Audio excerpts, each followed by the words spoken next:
Our guest on this edition of Arts Alive Books is Fiona Maher. At the tender age of 8 years old, Fiona was idly perusing the books at a local jumble sale one day when she stumbled across a collection of short stories by H.P. Lovecraft. Horrified and thrilled by the stories that she read, she grew up determined to become a writer. Sidetracked into making a living as an artist and a lecturer and a filmmaker, she has finally returned to her first love, writing. Her novel, The Last Changeling, is an attempt to break free from the constraints of filmmaking and to engage instead the technology that special effects and no amount of money can buy. The ideas created in the mind of the reader. Fiona joins us on this edition of Arts Alive Books to tell us more.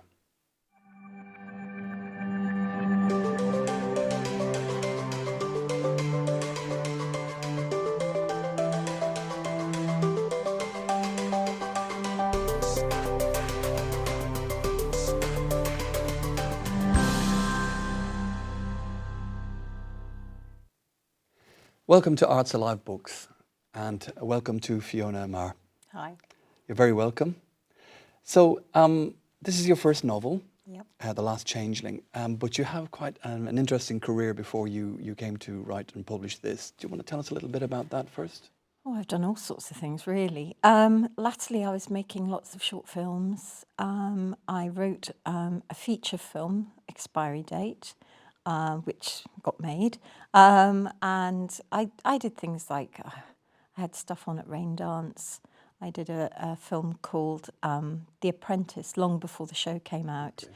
And I managed to get various people on board to help me with that, including an entire Brookside crew to film it for me. It just went very well. It was my first go, and it ended up at the Rain Dance premiere, So that was just fantastic. Then I did a few more bits and bobs, and one I did ended up on the Culture Show on BBC Two, and that was a Lego homage to The Wicker Man. Sounds wonderful. Yeah, it got reviewed by The Guardian. That was quite incredible. But I just found that this budget is always the constraint with film. Yeah. So I thought, I want to go bigger. I want the canvas to be bigger. I mean, they do say with a film you've got to fill the canvas, fill this huge screen, but they won't give you the money to do it. So I thought, okay, I'll start using my reader's imagination because it's considerably cheaper to put the images in there. And I wanted to wreck central London. I wanted, big stuff going on. Yeah. So blockbuster movies, special effects. And I thought, no, I shall now turn back to writing novels rather than, writing for performance. Well, just before we move on to the novel, can you tell us a little bit about Expiry Date, the film? Expiry Date was a lot of fun. It was made in a big stately home in North Wales. And the idea was it was a haunted credit card. There is a sort of, I met the lady who directed it, Karen Bird, in a bookshop. And I was talking to somebody about screenplays, and she just jumped in and said, "You're talking about filmmaking?" Yes. So she said, "Oh, well, we think we've got the screenplay we're going to go with. We've got a lump of money, which is really unusual, as you'll know, with filmmaking. And we want to make a feature. We've got half a dozen scripts, but if you want to throw your hat into the ring, come and have a go." So I just came up with an idea, and I said, there's a legend. If you can walk 7 times around a church without thinking of a white horse, you'll get this fortune. And she said, "Well, that's beautiful, but not modern." I said, "Okay." I said, "Okay." I said, "Well, the idea with the original legend was that money was haunted by a demon who'd always claw it back somehow." So I said, "Well, how about it's a haunted credit card?" And the theory behind that is most teen horrors, it's sort of, if they have sex, they have to die. That's one of the old ideas, Yes. People went with. And I just thought, well, let's put the fear of God into them. Let's have it, they shop, they die. So I love it. Yeah, it was 3 weeks of absolute fun with all these teenagers being slaughtered by most unusual ways, running around this stately home in North Wales. We had a lot of fun making it. It sounds great, yeah. Yeah. So there's a kind of dark side to your vision, shall we say, that you like to explore. Yeah, but there's also humour in there. There's quite a lot of humour in The Last Changeling. But that's just sort of by the by. It's the kind of humour that arises out of everyday life. That might be a degree of gallows humour, but it's still there. And I think you've got to have those moments. The best director, what they'll do with an audience is they'll have them laughing and then they'll deliver the killer blow. So it's that moment, you know, which everybody wants, you know, the popcorn moment in the movie when all the popcorn reaches a certain height because it flies so high. Yeah. So you came on to the last Changeling then. And what was like the dynamics of writing this, a novel, as opposed to writing a screenplay, for example? I think nothing's ever lost. I mean, I've taught screenwriting, and I think that I feel I write a better novel now, having really, really studied screenwriting. One of the tenets in there is that you could cover up the names of each character on the screenplay, on the script, and you still know who was talking because the voices are so individual. So that's fed back really neatly into the novel. But obviously, with a novel, it's almost like as a writer, you're only sort of half cooking the biscuit or half baking the cake.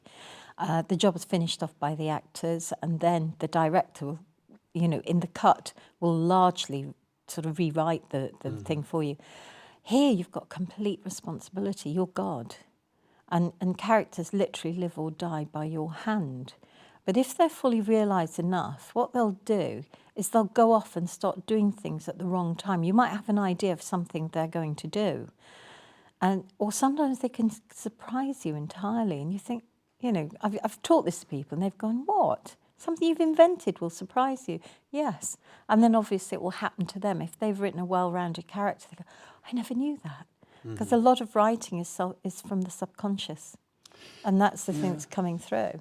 Well, that's the basis of, I suppose, a kind of postmodernist approach to the idea of fiction, that once you create something, you kind of lose control over it. I mean, and, you know, it has a life of its own. Haven't we lost, once God created us, so to speak, then he lost control over us. So the characters that exist in fiction are kind of avatars for us in some way. I have ladies who fall in love with my main character, which is really interesting, you know. And it's weird because it's selling so well now. It's going out into the world, and there's all sorts of people carrying it around with them. And Would you want to tell us a little bit about it then, the story? Right, okay. It came from a dream, the original story. And simply, it was at night. It was almost from camera point of view. A dark lane, and you saw a tiny hand, almost sort of like a Peter Pan makeup, streaky green, and it reached up and it dumped some things on a lamp, on a gate post by a farm gate. And the things it dumped on this gate were a feather, a curiously sort of shaped stone that was turquoise, some copper wire, and a few seashells. Which is earth, air, fire and water if you think about it. But anyway, these elements were just dropped, and then the hand vanished, and it just went very quickly. And then the whole gatepost blew up in the night sky. And then it was as if the inner camera pulled back, and this guy with his hands on the steering wheel, and he said, "Chunk heads, I hate them." And I knew exactly what he meant. Who he was like a man in black. And chunk heads, actually, that wasn't a chunk head. That was more like a fairy, which I never used the word in the book. Chunk heads are sort of gnomes. You know, you see the garden gnomes with the large head? Yeah. So anyway, I then started tracking through this story, and I got this idea that there are creatures who live on the edges of society, and they're not little cutesy Disney fairies. They're full size. They're like you and me. They can move amongst us.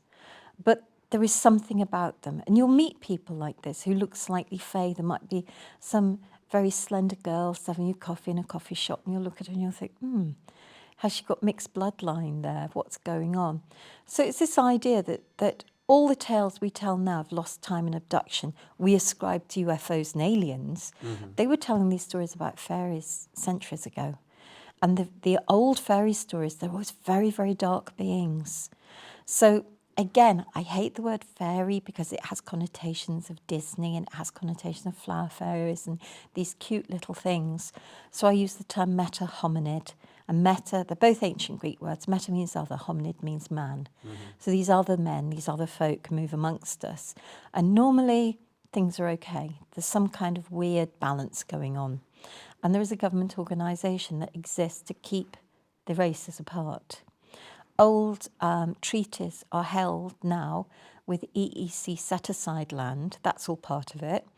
And the schedule for ancient monuments that stops you digging up around hill forts, that's part of it too. So I've woven in real stuff.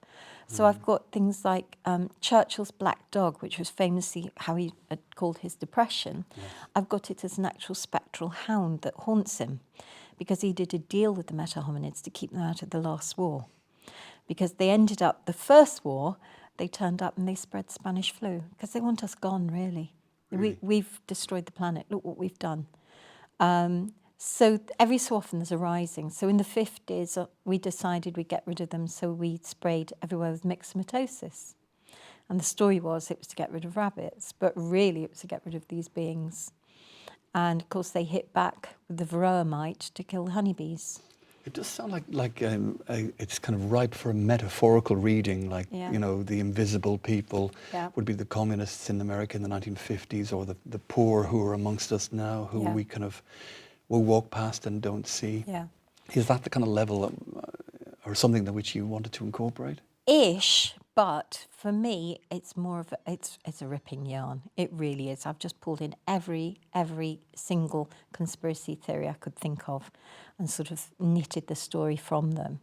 But if you want to read that into it, that there is always a class society who's never seen, then that's very interesting. I like that idea. But I hadn't done that consciously.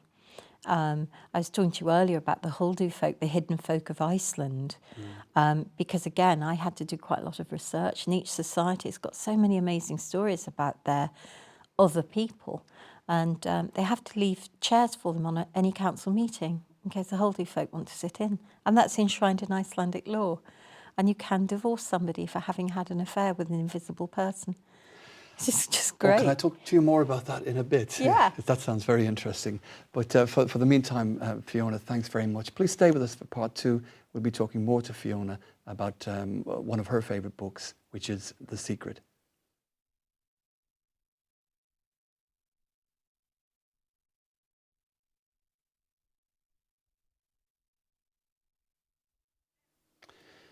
Fiona Maher is our studio guest, and she has brought along one of her favourite books, The Secret, to talk about.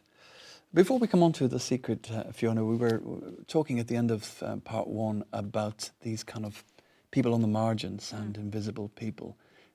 You want to develop that a little bit? Yeah, well, I had this idea that these creatures, the meta-hominids, start invading our towns and cities like so many sort of urban foxes. And the question is, why have they started moving en masse? What's going on?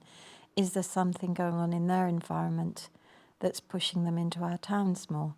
And all the old stories were of things like babies being taken. And I thought, how interesting if a modern mother goes and says, this isn't my child. Nobody would believe her. And if somebody married, as often happened in folklore, a fairy being, and that person went missing, how would, when you ultimately got arrested because your wife had suddenly gone missing, you couldn't really say, well, she's a fairy and she's gone back to her people. So it was really sort of mixing old myths and saying, well, what would happen if this happened now? And I really like sort of this idea particularly of just trying to explain to very, very ordinary people who would not believe in this, you know, well, this really isn't my kid, or that person really is a fairy and they mean you harm, that nobody would take you seriously. I guess the emphasis on kind of energies and forces and powers that we can't explain is one of the ways in which we can link up to The Secret, which I also suppose many people watching will be familiar with because it's an enormously popular and powerful book. Do you want to tell us a little bit about how you feel about it? I discovered it a few years back now. And I just, you know, I'd gone through all the self-help stuff, you know, as you do. And this one is very engaging. It's an incredibly easy read. And people tend to dismiss it because it is such an easy read. But I think anything that you can have in your toolkit that makes you feel better about a situation, where you don't feel so disempowered, anything like that is going to give you extra resources and maybe allow you to see another way out of a situation. And I just felt that, I don't know, I think that the advice Rhonda gives in there is always very empowering. It's things like put yourself first, not in a sort of a selfish way, but rather than doing anything whereby you are sacrificing yourself, because that is really a bad energy. That's saying, I've got to give up what I've got because there isn't enough to go round. And that's such a wrong way to do it. And instead, if you build yourself up, you won't be so needy. You won't be looking to be fulfilled by anybody else, which I don't think you can be anyway. But what I like about it as well, it's not religious. It's not, you see, I like NLP. I don't know if you've come across that, neuro-linguistic programming. That comes to the basis that says none of us are broken. A lot of us are just responding to old programs. So if somebody's got a problem in their life and it causes them to look at it from a different angle and think, you know, I could tackle this another way, I think that's got to be a good thing. You know, it's been championed by Oprah Winfrey. So again, a lot of people won't like that because they'll go, well, it's pop psychology. I don't care what it is. If it works, does that really matter? Whatever gets you through the night. Yes, yeah, absolutely. And it's really interesting because since I've been really following it and trying to live by it, an awful lot has happened. I've been asked to sort of write more stuff, and I've got a magazine in front of you there that I've just contributed to, and that's directly because of that. I sort of did this. Well, I really need more sort of little articles and things going out. And out of the blue, Waiting magazine, which is a Wirral-based magazine, got in touch and asked me to write an article about fairies, which is out in this month's issue. Yeah. So that's really good. And there've been far too many things to be dismissed as coincidence that have happened simply because I've changed my attitude to something. So it seems like you've found a kind of integrated kind of vision, both for yourself, but also for your work, which is quite nice. I think it's nice. Yeah, nice is kind of an interesting word. It's a lot more powerful than that, and it takes a bit more work as well. But I think that the way The Secret works is it sort of says, you know, say you're in a very bad place. What was your contribution to this? Because we can all sit there and go, poor me, I didn't deserve it. But if you strip it back, you know, did you have to stick with a bad situation for so long? Shouldn't you have spoken up for yourself at some point? And I think if we all start thinking in that way, what was my contribution to where I am right now? Right. I think I'll do something different, because there's that classic one, if you do what you've always done, you'll get what you've always got. And I think The Secret is a very, very easy way of very slightly changing emphasis. And it's a bit like an aircraft, 1 degree off course. By the end of the journey, it's going to be a long way away from where it started out to go towards, if you see what I mean. I guess one critique of it would be that it sort of takes a very kind of subject-centred view, that it's kind of down to the individual a lot of the time. And of course, individuals do find themselves as part of groups, but also in circumstances that they really have no control over. So, but it says, right, how can I explain? If you're somewhere where you've got no control of the circumstances, what led you to be there? like Syria, for example. Yeah. Why did you lead yourself into this situation? Yeah. Unless you were born there. And unless you were born there, yes. Related. But if you're there, and you're right, I'll give you an example. Sort of in a war zone, you know, if you really believe you can be in the wrong place at the wrong time, then it's as if your belief is helping it. If you believe that no matter how bad the circumstances, you can get out of it, and it sounds awfully naive, doesn't it? But what that actually does is it gives you a little extra impetus to look for a way out. Instead of that very trapped feeling that a lot of people have in their lives, I can't do anything about this, therefore I'll stay where I am.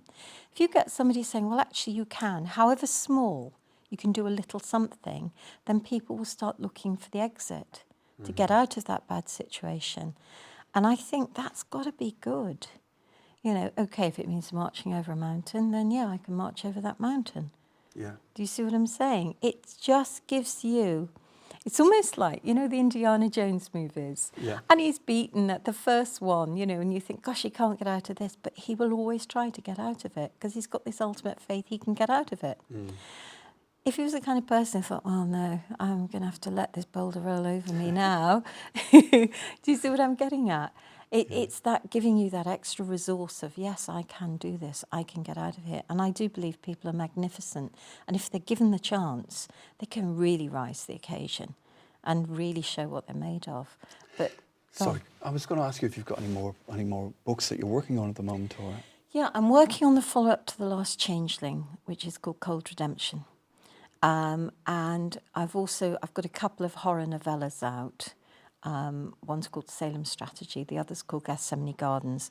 There's another one coming out called Seaside. But that's a series. It's a series called Horror in a Hurry. Horror in a Hurry. Yeah, so you can have a train journey or whatever, and you just sort of whack this on the Kindle, and there you go. And you can read it during a train journey, or it's sort of a single sitting read, about 20,000 words, so slim volume. And eventually they'll be stacked together in a book when there's enough of them. But at the moment, everything's being taken up with thinking of The Last Changelings follow-up. But also I do organise a fairy festival in North Wales, and that's coming up in August. So that's a lot of work. It's a huge event. Llangollen. In Llangollen, where they have the International Eisteddfod. So it's a massive arena. I think it's a 5,000-seater arena, and we fill it full of stalls. Got lots of things going on outside as well. People from all over the world? Yeah, we've got stall holders from all four corners of the country. We've got our first French stall holder this year, but we've got people coming from Northern Ireland, far north of Scotland, Cornwall and Kent. So it's all the four bits of this country. And we've got people like Dan Baines, who did the famous mummified fairy hoax on Facebook. And I'm hoping to get various other people there who they haven't confirmed yet, but if they do, that would be rather wonderful. But the usual show is just lots of live bands, lots of free activities for children, and just anything and everything fairy. And we have a few authors there as well, reading from their works. That's great. And The Last Change will be there as well. So that's usually the sort of second weekend-ish of August. But it's on the website as well. So if people look for the North Wales Fairy Festival, they'll find us. Yeah. So you've got people reading and performing music? Yeah, lots of musicians, lots of different bands on. We've got sort of live music during the day, both days. And then on the Saturday evening, all the children are sent away and all the grown-ups dress up like fairies and dance like crazy to all these live bands. So that is just a wonderful night. It's just absolutely bizarre. And you can have steampunk fairies, goth fairies, Disney fairies, whatever, and they're all sort of rubbing shoulders, and it's all great fun. It sounds great fun. It's a real kind of subculture, isn't it? Yeah, it's huge. I didn't realise. The dream came to me, and I wrote the book, and kind of almost as an afterthought realised what a massive audience there was out there. Very zeitgeisty. I mean, we've recently had Jonathan Strange and Mr. Norrell on BBC One, which was just stunning adaptation. And of course that deals with fairy. And I remember last Christmas looking at all the major companies who were all using fairies for their advertising. And I thought, there's something going on here. And the legendary Llangollen Fairy Festival was kind of initiated really to push the book. But after that, it just sort of took off. And we were amazed that so many people who we thought they'd hate the book because it cast the fairies as the baddies, and they were all into their Tinkerbells. I thought, they really won't like it, but they don't care as long as it's fairies and you're talking about that kind of thing and legend and myth, then that's what they like. Well, thanks very much for coming in and telling us about your work and about the festival. If you have any comments or suggestions for the show, please do contact us at artsalivebooks@baytvliverpool.com. And we look forward to hearing from you. See you on the next edition of Arts Alive Books.